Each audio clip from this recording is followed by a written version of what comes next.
এতটা দিন পেরিয়ে আজও মায়ের জন্য কাঁদি, কারণ আমার মা যে ছিল ভীষণ মিথ্যেবাদী। বাবা যেদিন মারা গেল আমরা হলাম একা। সেদিন থেকেই বাঁক নিয়েছে মায়ের কপালে রেখা। মা বলতো বাবা নাকি তারার ভিড়ে আছে, লেখাপড়া করি যদি নেমে আসবে কাছে।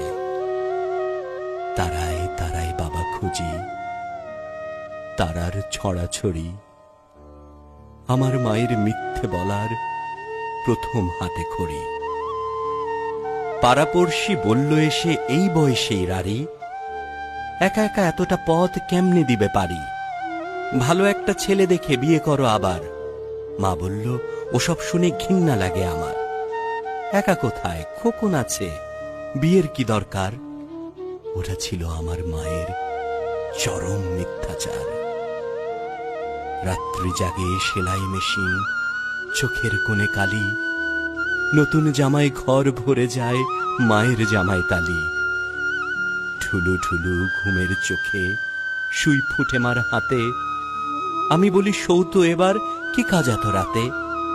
মা বলতো ঘুম আসে না, শুয়ে কি লাভ বল। ওটা ছিল আমার মায়ের মিথ্যে কথার ছল। স্কুল